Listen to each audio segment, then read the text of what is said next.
আমরা এখন পৌঁছে গেলাম নেপালের আইকনিক সাসপেনশন ব্রিজ। এই দেখতে পাচ্ছেন Nepal tourism board entry permit counter. আমরা একটু রেস্ট নিচ্ছি, আবার চলছি, এরকম করে আমাদের যাত্রা চলছে। এই অফিস থেকে আমরা অ্যাপ্রুভ নিয়ে নিলাম, অ্যাপ্রুভ নিয়ে এখন আমরা রওনা দেব ঘান্দ্রুকের উদ্দেশ্যে। নেপাল আমি আসছি।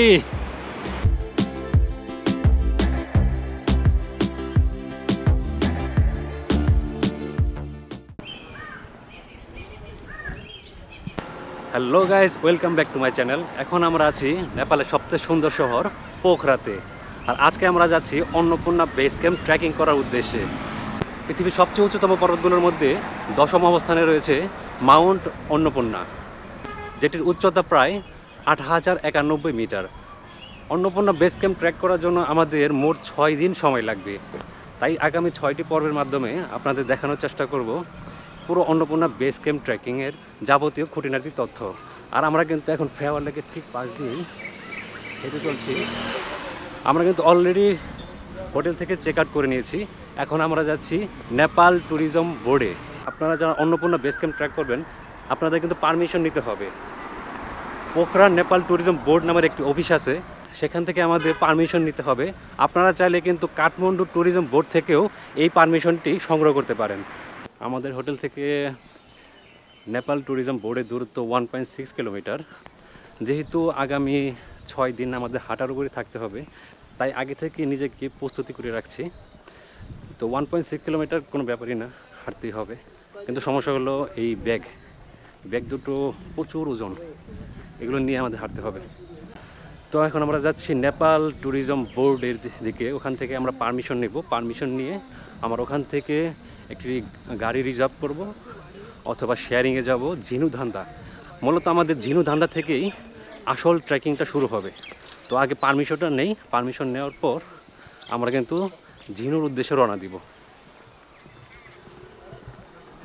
প্রায় 15 মিনিট হাঁটার পরে আমরা কিন্তু পৌঁছে গেলাম নেপাল ট্যুরিজম বোর্ডের সামনে। এই যে এখান থেকে আমাদের পারমিশন নিতে হবে, আমরা রাস্তাটা পার হয়ে গেছি। এই যে দেখতে পাচ্ছেন Nepal tourism board entry permit counter, immigration office. তো এখান থেকে কিন্তু আমরা অন্নপূর্ণা বেস ক্যাম্পের জন্য পারমিশন নেব। আর এই অন্নপূর্ণা বেস ক্যাম্পের পারমিশন নেওয়ার জন্য কী কী ডকুমেন্ট লাগবে এগুলো কিন্তু আমি আপনাদের পরবর্তী জানাবো। প্রথমে আমরা আগে ভিতরে যাই এবং কী কী কাগজ লাগে এই পারমিশন নেওয়ার জন্য এবং কত টাকা লাগে আমি কিন্তু আপনাদের জানাবো। তো আমরা ভিতরে যাই। এটি হচ্ছে নেপাল ট্যুরিজম বোর্ড, আর এখান থেকে আমাদের পারমিশন নিতে হবে।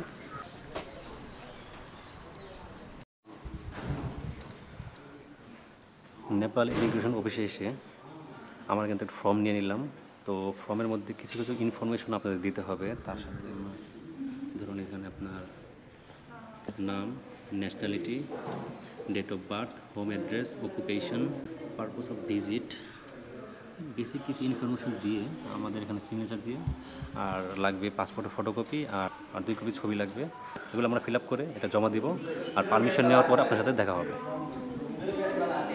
অন্নপূর্ণা বেস ক্যাম্পের জন্য পারমিট পেয়ে গেলাম। এখন আমরা অফিস থেকে বের হব। পারমিট নেওয়ার জন্য তেমন কিছু জিনিস প্রয়োজন পড়েনি আমাদের, শুধুমাত্র ফর্মটা ফিল আপ করলাম আর 1000 করে টাকা নিল per person, 1000 Nepali rupee. 1000 Nepali rupee দিয়ে কিন্তু আমরা ACAP মানে পারমিশন, এটা হচ্ছে অন্নপূর্ণা কনজারভেশন এরিয়া প্রজেক্ট, এই আমরা পারমিশনটা পেয়ে গেছি। এখন এই পারমিশন নিয়ে আমরা এখন রওনা দিব ঝিনুধান্দার উদ্দেশ্যে। এখন আমরা পারমিশন অফিস থেকে বের হব, বের হয়ে এখান থেকে যাব বাগলুং বাস স্ট্যান্ড, অথবা আমরা যাব হারিচক। ওখান থেকে কিন্তু আমরা শেয়ারিং ট্যাক্সিগুলো পেয়ে যাব। শেয়ারিংয়ের কস্ট অনেকটাই কম পড়ে, তো আমরা চেষ্টা করব শেয়ারিংয়ে যাওয়ার। তো আমরা এখান থেকে বের হবো। এই যে আমার রাস্তায় সামনে নেপাল ট্যুরিজম বোর্ডের সামনে থেকে আমরা এখন যাব হারিচক, আর এখান থেকে হারিচকের দূরত্ব 5.4 কিলোমিটার। আমরা এখানে অনেকক্ষণ যাবত দাঁড়িয়ে আছি, কিন্তু এখানে কোনো বাস পাচ্ছি না। তো আমরা ভাবলাম এখান থেকে শেয়ারিং ট্যাক্সি করে আমরা যাব হারিচক। আমরা এখন আছি 2 জন, আর ওখানে দেখতে পাচ্ছেন আরও 2 জন ইন্ডিয়ান আছে। তো তারাও কিন্তু অন্নপূর্ণা বেস ক্যাম্প ট্রেক করার জন্য যাচ্ছে। তো আমরা শেয়ারিং হওয়ার কারণে আমাদের কিন্তু কস্টিংটা খুবই কম পড়বে। এতে আমরা 2 জন আর ইন্ডিয়ান যে নাগরিক আছে তারা 2 জন, টোটাল আমরা 4 জন। তো ভাড়া যা হবে আমরা শেয়ার করে নেব। এখন আমরা ওয়েট করছি, আমরা ক্যাব বুক করলাম, দেখি কখন আসে। নেপাল ট্যুরিজম বোর্ডের সামনে থেকে আমরা একটি ক্যাব বুক করে নিলাম, আর এখন আমরা যাচ্ছি হারিচক। আর আমরা কিন্তু একটা ক্যাব বুক করে নিলাম 4 জনে মিলে, আমরা 2 জন আর 2 জন ইন্ডিয়ান, তারাও কিন্তু আমাদের সাথে অ্যাড হয়েছে। তারাও কিন্তু যাচ্ছে অন্নপূর্ণা বেস ক্যাম্প, কিন্তু তাদের রাস্তা একটু ভিন্ন। আমরা যাচ্ছি ঝিনুধান্দা হয়ে, তারা যাচ্ছে ঘান্দ্রুক হয়ে। তো আমরা কিন্তু তাদের সাথে আমরাও কিন্তু যাচ্ছি অন্নপূর্ণা বেস ক্যাম্পে।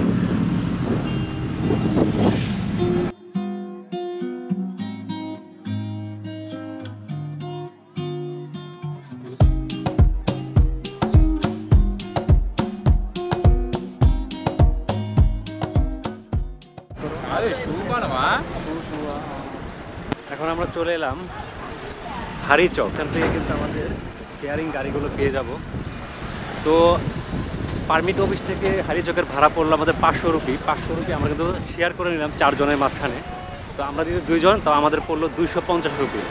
আর সময় লাগলো 20 থেকে 25 মিনিট সময় লেগেছে। তো আমরা এখান থেকে একটি গাড়ি বুক করব এখান থেকে ঝিনুধান্দা। তো দেখবো এখান থেকে ভাড়া কত চাই। আমরা এখন আছি হারিচক, আর হারিচক থেকে আমরা একটি ক্যাব বুক করে নিলাম। এই গাড়িটি আমাদের নিয়ে যাবে ঘান্দ্রুক।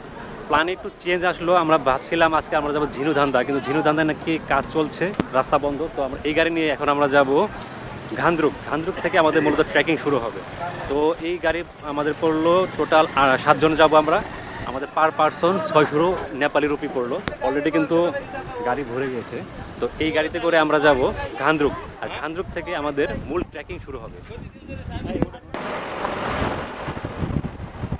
হারিচক থেকে আমরা রওনা দিলাম ঘান্দ্রুকের উদ্দেশ্যে। আর এই গাড়িতে কিন্তু আমরা টোটাল 9 জন শেয়ারিংয়ে নিলাম। আর আমরা 2 জন ছিলাম, আরও 2 জন বাঙালি পেয়ে গেলাম। রাহাত, ওয়ালিদ, তারাও কিন্তু বাংলাদেশ থেকে গেছে 2 জন, আর তারা 2 জন, এই 4 জনে মিলে আমরা যাচ্ছি ঘান্দ্রুক। ঘান্দ্রুক থেকে কিন্তু তারা ঘুরে ফিরে আসবে, কিন্তু আমরা যাব অন্নপূর্ণা বেস ক্যাম্প। আমাদের ট্রেক আরও অনেক দূর, তারা শুধুমাত্র ঘান্দ্রুক পর্যন্ত ঘুরে আবার ব্যাক করবে, কিন্তু আমাদের জার্নি আরও প্রায় 6 দিন চলবে। আমরা অন্নপূর্ণা বেস ক্যাম্প ঘুরে তারপরে ব্যাক করব।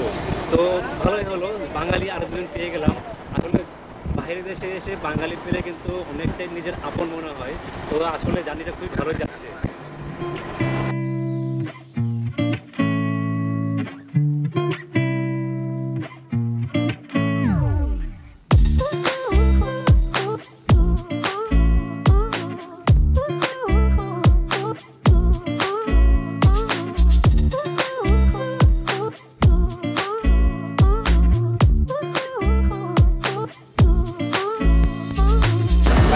হারিচক থেকে আমাদের যাত্রা প্রায় আধা ঘন্টা হয়ে গেল। আমরা কিন্তু এখনও যাচ্ছি ঘান্দ্রুকে। আর পাহাড়গুলো দেখুন, হারিচক থেকে আমরা যে পাহাড়গুলো দেখছিলাম, রাস্তাগুলো কিন্তু একদম সেই পাহাড়ের উপর দিয়েই। পাহাড়ের মাঝে কিন্তু যারা লোকাল নেপালি আছে তারা কিন্তু এখানে ঝুম চাষ করে।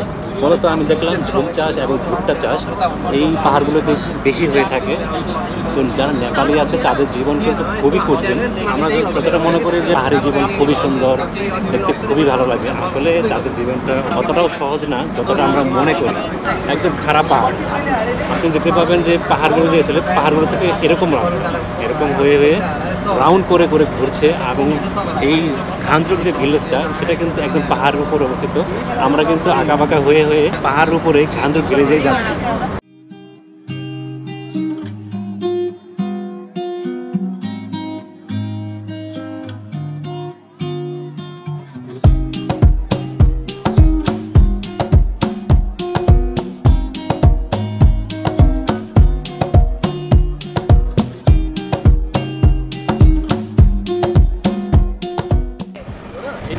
রাস্তা ধরেই এরকম অনেক ফল পাওয়া যায়, যারা এখানে লোকাল আছে তারা কিন্তু এগুলো বিক্রি করে।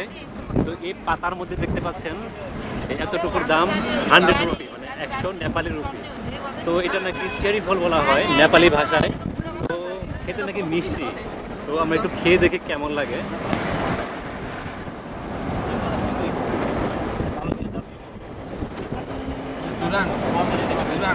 অনেকটা মিষ্টি, ভালোই লাগলো। আমাদের দেশের অনেকটা বলতে পারেন আপেলের অথবা তরমুজের মতো স্বাদ, মানে ফলটা খুবই ভালো। ঘান্দরুক যাওয়ার পুরো রাস্তাটি কিন্তু একদম পাহাড়ি অ্যাডভেঞ্চারপূর্ণ রাস্তা। দেখুন একদম পাহাড়ি ঘাট, এদিক দিয়ে কিন্তু পাহাড়ি যে ঝর্ণার পানিগুলো আছে এগুলো কিন্তু এদিক দিয়ে বয়ে যায়, একদম বয়ে এদিকে চলে যায় একদম পোখরা শহর দিয়ে।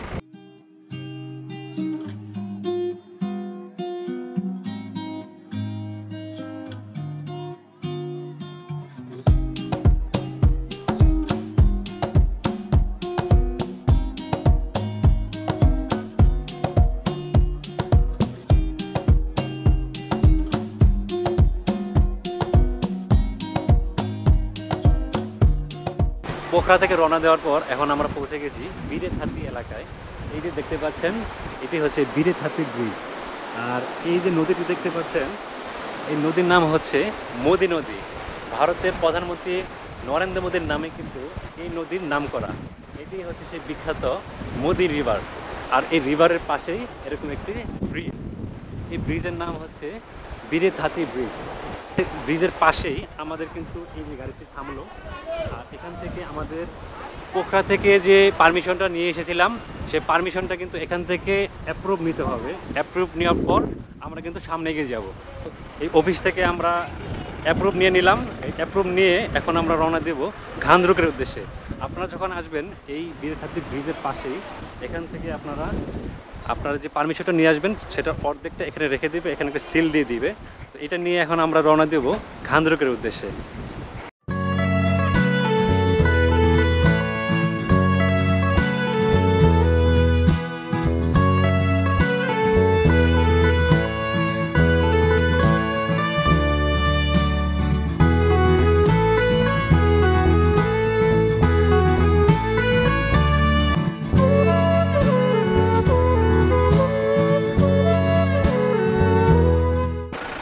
এখান থেকে ঘান্দরুকের দূরত্ব প্রায় আরও 10 কিলোমিটার। আমাদের আরও 10 কিলোমিটার যেতে হবে ঘান্দরুক ভিলেজে পৌঁছানোর জন্য। আমরা যে জায়গাটায় আছি এই জায়গাটার নাম হলো কুল্লু। আর এখান থেকে আমাদের আরও 10 কিলোমিটার যেতে হবে ঘান্দরুক ভিলেজে যাওয়ার জন্য।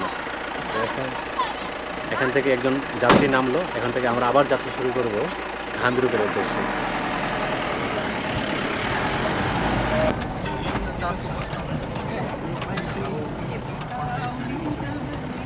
এখন বাজে 1:30 আর আমাদের জার্নি কিন্তু এখনও অব্যাহত রয়েছে। হঠাৎ কিন্তু এই ঘান্দরুক এলাকার পরিবেশ কিন্তু অনেকটাই চেঞ্জ হয়ে গেছে। দেখুন আকাশটা একদম মেঘ। আমার কেন জানি মনে হচ্ছে কিছুক্ষণের মধ্যে কিন্তু বৃষ্টি হবে। আর যদি বৃষ্টি হয় আমাদের যাত্রা কিন্তু খুবই কঠিন হয়ে যাবে, কারণ এখানে বৃষ্টির মধ্যে হাঁটা এই পাহাড়ি রাস্তায় অনেকটাই কষ্ট। এখনও প্রায় আমাদের 7 থেকে 8 কিলোমিটার পথ বাকি। তারপরে কিন্তু আমরা পৌঁছে যাব ঘান্দরুক ভিলেজে। সেখান থেকে আমরা যাত্রা শুরু করব।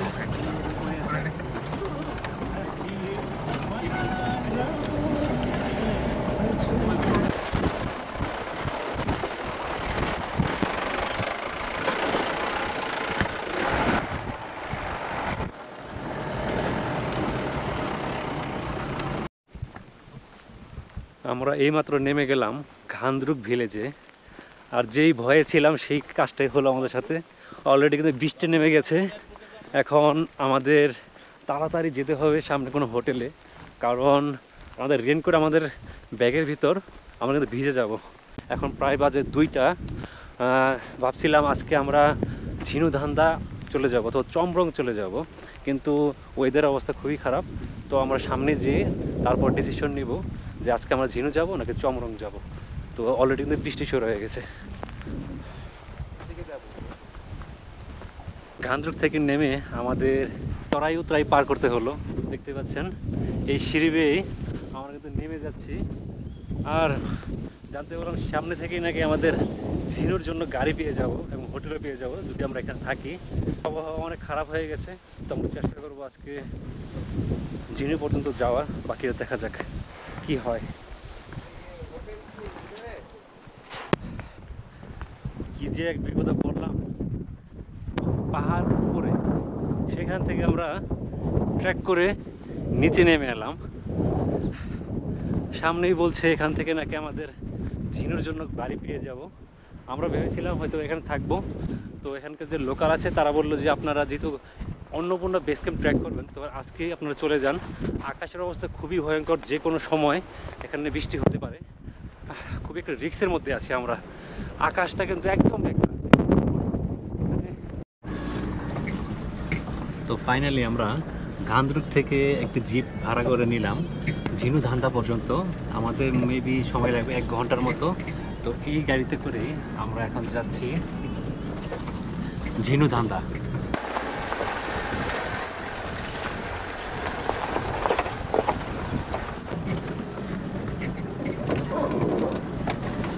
এই ঝিরিঝিরি বৃষ্টির মাঝে আমাদের জিপটি চলছে ঝিনের উদ্দেশ্যে। আর রাস্তাটা খুবই সুন্দর, পাহাড়ি আঁকা বাঁকা রাস্তা।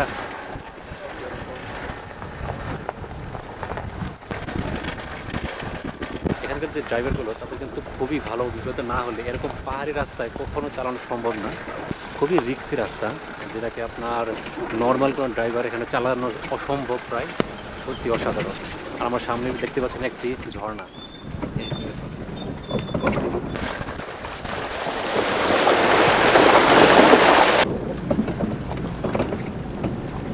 নেপাল আসার পর আমরা এই প্রথম দেখতে পেলাম একটি ভেড়ার পাল। দেখুন কি সুন্দর করে দৌড়িয়ে যাচ্ছে। ভিউটা কিন্তু অসাধারণ। এরকম একটা মেঘলা মেঘলা আকাশ আর তার সাথে ঝিরিঝিরি বৃষ্টি। ভিউটা কিন্তু অসাধারণ। এরকম পাহাড়ি রাস্তার মধ্যে এরকম ভেড়ার পাল আমাদের রাস্তা কিন্তু আটকে দিয়েছে।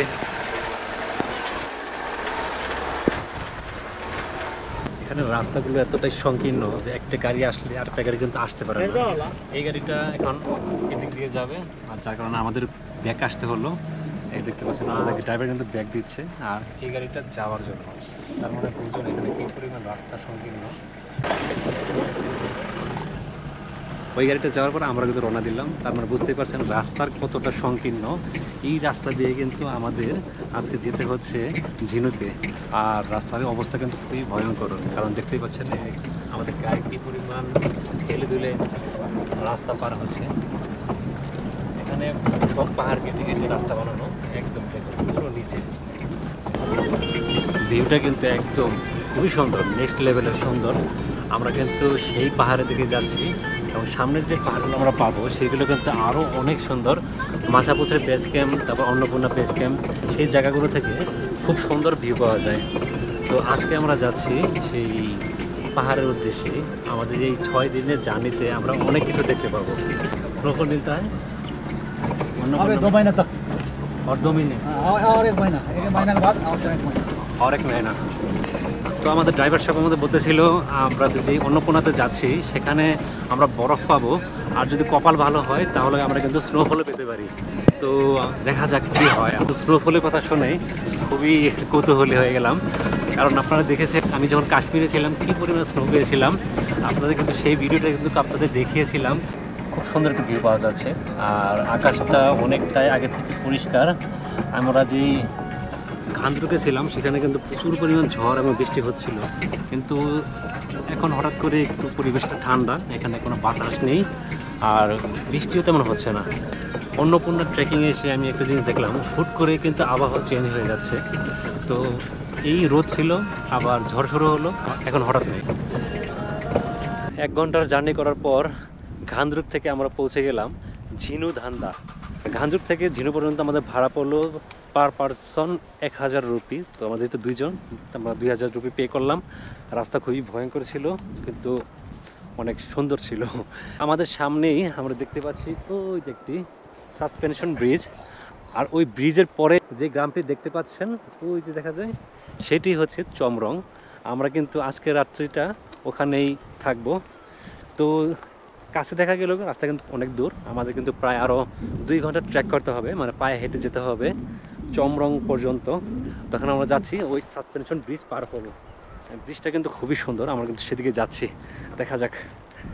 ঝিনু থেকে যে ভিউটা পেলাম সেটা কিন্তু খুবই অসাধারণ। এই যে দেখুন একদম সাদা বরফে দুধে ঢাকা পাহাড়। এই রাস্তাগুলোতে প্রচুর পরিমাণে গাদা খচ্চর এবং ঘোড়ার যাতায়াত হয়, যার কারণে একটু নোংরা, কিন্তু ভিউগুলো অসাধারণ। রাস্তাগুলো খুবই কঠিন হলেও অসাধারণ ভিউ পাওয়া যায়। এই দেখতে পাচ্ছেন আমাদের সেই সাসপেনশন ব্রিজ, অনেক বড়। এই পাশ থেকে ঠিক ওই পাশ পর্যন্ত আমাদের কিন্তু এখন পাড়ি দিতে হবে এই সাসপেনশন ব্রিজ। আমরা এই দিক দিয়ে নামবো এদিক দিয়ে চলে যাব ওই পারে।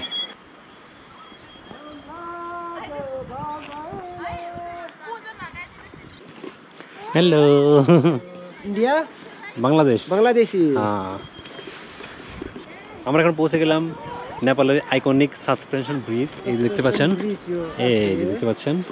আর এই জায়গাটুকু সবই হচ্ছে আপনার ঝিনু। আর আমি আপনারা দেখতে পাচ্ছেন কিনা জানি না, ওই পাহাড়ের উপরে একটা গ্রাম দেখা যাচ্ছে, ওইটা নাকি চমরং। এই জায়গাটুকু, এখানে একটা বাড়ি দেখা যায়, ওটা চমরং। আর এটা ঝিনু, এটাও নাকি ঝিনু। তো আজকে আমাদের আরও 2 ঘন্টা ট্রেক করতে হবে। ট্রেক করার পরে আমরা কিন্তু পৌঁছে যাব চমরংয়ে। তো এখন আমরা নামবের দিক দিয়ে নেমে আমরা সাসপেনশন ব্রিজটা পার হব। চলুন নিচে নামা যাক। সাসপেনশন ব্রিজ ক্রস করবে। হ্যাঁ, पाँच बदलनी कस्तो उस्तिरा फुटेछ क्या मुस्तिरा फेरि বন্ধুরা আমরা কিন্তু পৌঁছে গেলাম আমাদের সাসপেনশন ব্রিজে। আর এই ব্রিজটা দেখার জন্য আমরা কিন্তু খুবই অপেক্ষায় ছিলাম কখন এই ব্রিজে উঠবো। আর এই হচ্ছে আমাদের সাসপেনশন ব্রিজ। এখান থেকে একদম ওই পার পর্যন্ত এই ব্রিজটি। এখন আমরা ব্রিজটি পাড়ি দিব। চলুন।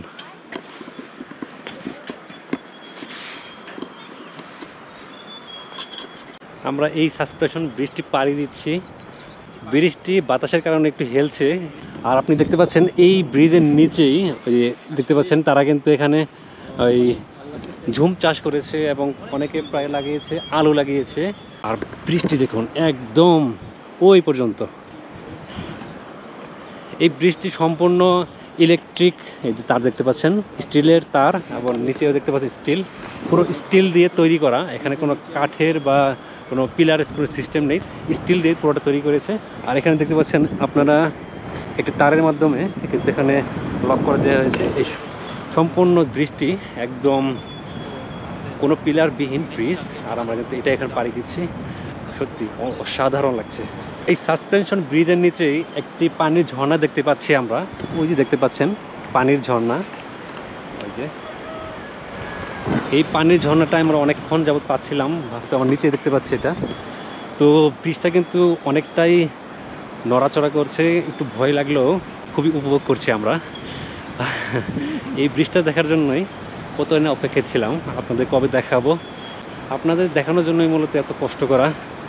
না হলে আমার এই একটি ব্যাগই যথেষ্ট। এই ব্যাগটি সম্পূর্ণ আপনাদের জন্যই ক্যারি করা। এখানে GoPro, charger, adapter, power bank সব কিছু এখানে ক্যারি করতে হয়। ল্যাপটপের চার্জার, অনেক কিছু ক্যারি করতে হয়। এই দুটো ব্যাগ নিয়ে আমরা কিন্তু সে অন্নপূর্ণায় যাব। সত্যি অসাধারণ, একদম নেক্সট লেভেলের ভিউ, অসাধারণ লাগছে। ও ইয়া, নেপাল আমি আসছি। এখন আমরা প্রায় সাসপেনশন ব্রিজটি পাড়ি দিয়ে দিলাম। একটু কষ্টকর, কারণ নিচটা আসার সময় এরকম, কিন্তু ওঠার সময় একটু উঁচু। তো সম্পূর্ণ জোর দিয়ে আমাদের উঠতে হচ্ছে। দেখা যাক আমরা কতটুকু যেতে পারি। আমরা কিন্তু সেই ওইখান থেকে এদিকে চলে আসলাম। নামাটা একটু সহজ, কিন্তু উপরে যেতে একদম ফেটে যাচ্ছে। তো আমরা প্রায় এসে পড়েছি। এখন আমরা ব্রিজ থেকে বের হয়ে এদিক দিয়ে যাব চমরংয়ের উদ্দেশ্যে। চমরং কিন্তু একদম পাহাড়ের উপরে, আমরা এদিক দিয়েই ট্রেক করে যাব। তো চলুন।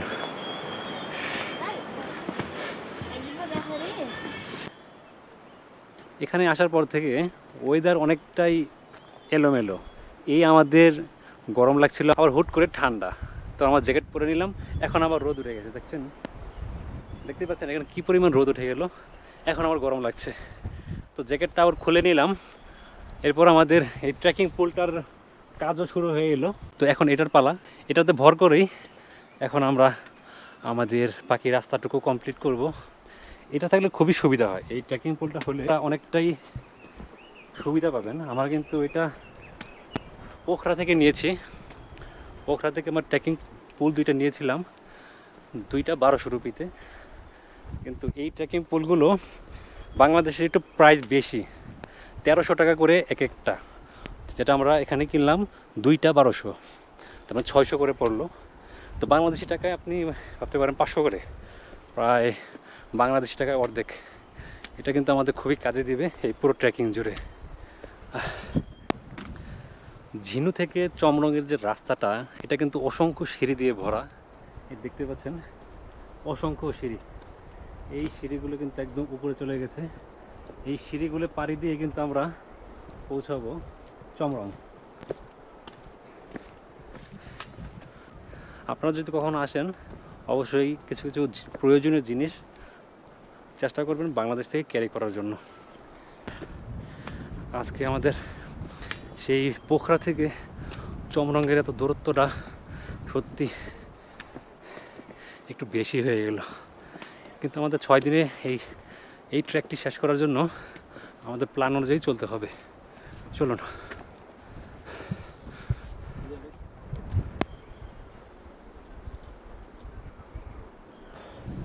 মাত্র 10টা সিঁড়ি পাড়ি দেওয়ার পরেই আর দম নেওয়া যাচ্ছে না। আমরা একটু রেস্ট নিচ্ছি, আবার চলছি। এরকম করে আমাদের যাত্রা চলছে। আর এখান থেকে দেখুন, আপনাদের পাহাড়টা দেখতে পাচ্ছেন, সবুজ পাহাড়ের পরে একটি সাদা দুধের মতো পাহাড়। এখান থেকে কিন্তু ভিউগুলো অসাধারণ পাওয়া যাচ্ছে। আর এখানে যখনই আসবেন এরকম ঘোড়া এবং খচ্চরের একটি ভিড় সবসময় পেয়ে যাবেন। সবসময় আগে তাদের সাইড দিবেন, ওরা চলে গেলে তারপরে আপনি আবার ট্রেকিং করা শুরু করবেন।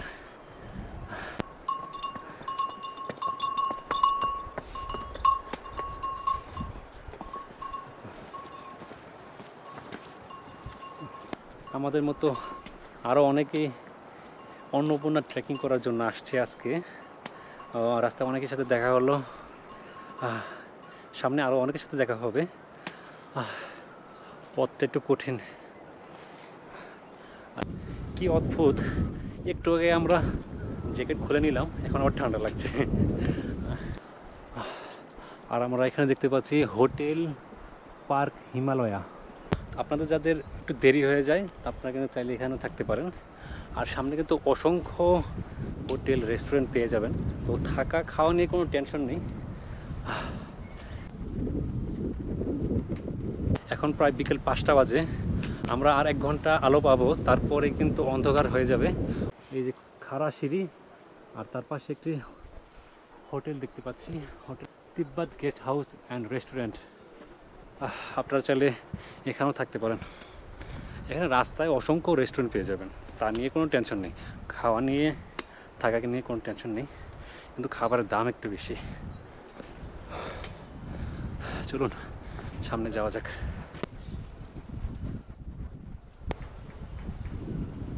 হাঁটতে হাঁটতে আমরা অনেকটাই ক্লান্ত হয়ে গেছি, তো ভাবলাম আজকের মতো যাত্রা এখানেই শেষ করি, কারণ এখান থেকে চমরং আর অনেক দূর, তো আমাদের রাতের বেলায় হাঁটতে হবে। তাই ভাবলাম আর না যেয়ে আজকে রাতটা আমরা এখানেই থাকি, আগামীকাল সকালে আমরা এখান থেকে বের হয়ে যাব। এই hotel spring cottage and restaurant, যে আপনার এখানে একটি বেড, ওখানে আরেকটি বেড, এখানে একটি টেবিল, কোনো মতে থাকার মতো অবস্থা আর কি। আর এখানে আপনার ওয়াশরুম রয়েছে আলাদা, এই যে ওয়াশরুম। তো আমরা 1 রাতের জন্য নিলাম থাকা, রাতের খাবার এবং সকালের নাস্তা। তো পার পারসন 1500 রুপি, আমার 1500, তার 1500, টোটাল 3000 রুপি আমাদের পে করতে হবে। একটু এক্সপেন্সিভই পড়ে গেল। আমাদের উদ্দেশ্য ছিল আজকে চমরং পর্যন্ত যাব, কিন্তু আমরা আজকে পারলাম না, কারণ আমাদের সাথী ভাই যে ছিল তিনি কিন্তু অলরেডি অসুস্থ হয়ে গেছে। আজকের ভিডিওটা এই পর্যন্তই, দেখা হবে পরবর্তী কোনো ভিডিওতে।